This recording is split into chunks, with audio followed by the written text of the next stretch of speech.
So how do we protect our individual freedom when the power supposedly belongs to all of us? It's a question that feels like it was ripped straight from today's headlines, right? But believe it or not, this is a debate that has been raging for centuries. Okay, let's dive into this central struggle of democracy, the balancing act between the rights of the one and the will of the many. Let's rewind the clock to 1789. Forever, the problem of tyrannies seemed pretty simple. It was the kings.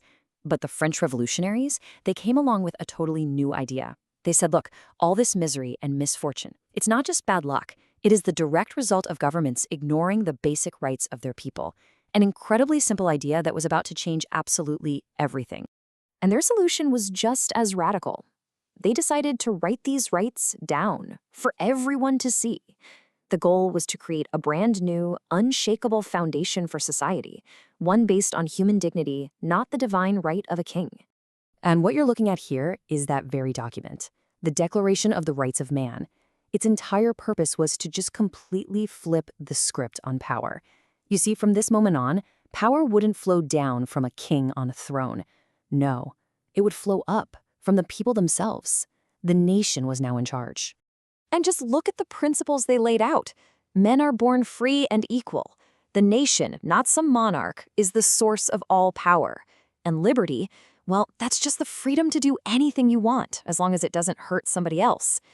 This was a blueprint for a whole new world, one where the will of the community and the rights of the individual were supposed to work together in perfect harmony.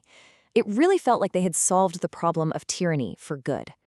But, solving one big problem often just reveals another one hiding right behind it. People might have had political rights on paper, but as the Industrial Revolution kicked into high gear, millions found themselves trapped in just crushing poverty. It turns out political freedom doesn't automatically put food on the table. This new crisis of industrial poverty gave rise to a whole new school of thought, the utopian socialists. They looked at this intense focus on individual political rights and basically said, you're missing the big picture. For them, the real solution wasn't about individual freedom alone. It was about organizing society for the collective good. And this table here really breaks down their different approaches. You had St. Simon, who imagined a society run by the experts, the industrialists and artists.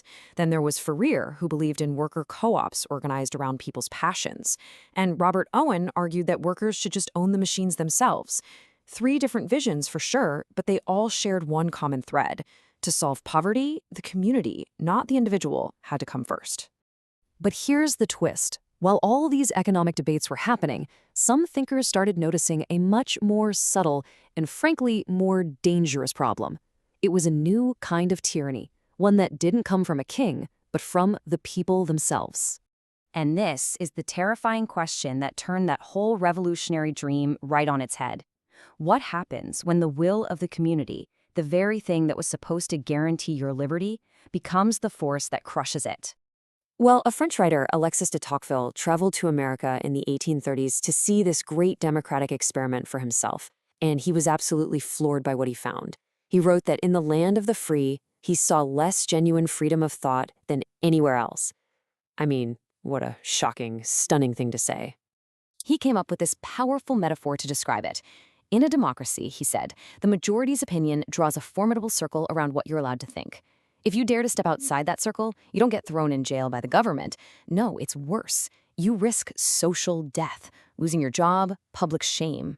It's a prison without any walls. And right around the same time, over in England, the philosopher John Stuart Mill was raising a very similar alarm. He was terrified of what he called the tyranny of the prevailing opinion, society's habit of forcing conformity on anyone who dares to be different. For both of these brilliant thinkers, the frightening conclusion was the same. The new tyrant didn't wear a crown. It was your neighbors, your friends, the sheer force of public opinion itself. Okay, so if the majority itself can be the tyrant, how on earth do you protect individual liberty? Well, Mill and Tocqueville came up with 2 very different but equally brilliant defenses.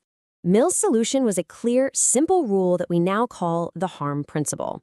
He argued that the only reason society can interfere with your freedom, whether it's through laws or just social pressure, is to stop you from directly harming other people. That's it. Whether your choices are good for you or moral or wise, Mill said as long as you're not hurting anyone else, it is your business and your business alone. So why was this so incredibly important to him? Well, Mill believed that a human being isn't like a machine, built to do one specific job. He said we're more like a tree.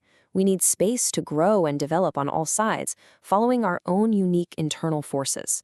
A society that forces everyone to be the same, well, it turns people into machines. But a truly free society allows them to become fully realized human beings. And for Mill, this was deeply, deeply personal. As a young man, he had this awful mental breakdown where he felt like he was nothing more than a reasoning machine, completely empty of all feeling. It was his recovery, which came through discovering poetry and emotion, that convinced him that a full human life needed so much more than just logic and conformity. It needed real, authentic individuality.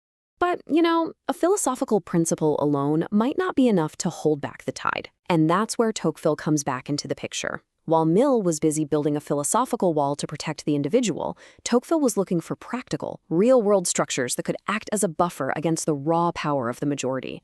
And he found them woven into the fabric of American life. Things like strong local governments, which kept power from getting too concentrated at the top. The legal profession, with its respect for rules and precedent, acted as a natural brake on popular passion. He even saw religion as something that helped guide the responsible use of freedom. And crucially, he saw that Americans were constantly forming clubs, groups, and associations for everything imaginable. These little communities stopped the individual from feeling so alone and powerless against the crowd. So where does all this leave us? Well, it leaves us with two powerful sets of tools to confront a problem that has never gone away. This isn't just some dusty 19th century debate. This is the core tension of our own democratic lives, right here, right now. So let's boil it down to this contrast. Mill gives us an internal, philosophical shield, the harm principle, to protect our inner world and our fundamental right to be different. Tocqueville, on the other hand, gives us an external, social toolkit, strong institutions, community life, to make sure we don't just become isolated individuals who can be easily swept away by the majority. And that really brings us to the key takeaway from this whole story. The great, unfinished business of democracy is figuring out how to keep this balance. How do we empower the people without accidentally creating a new monster that crushes the person? Which leaves us with one final question for you to think about. In an age when Tocqueville's formidable circle isn't just drawn by our neighbors but by algorithms and viral outrage, when the pressure to conform is amplified globally in a matter of seconds, which tools do we need most right now to protect our freedom of thought?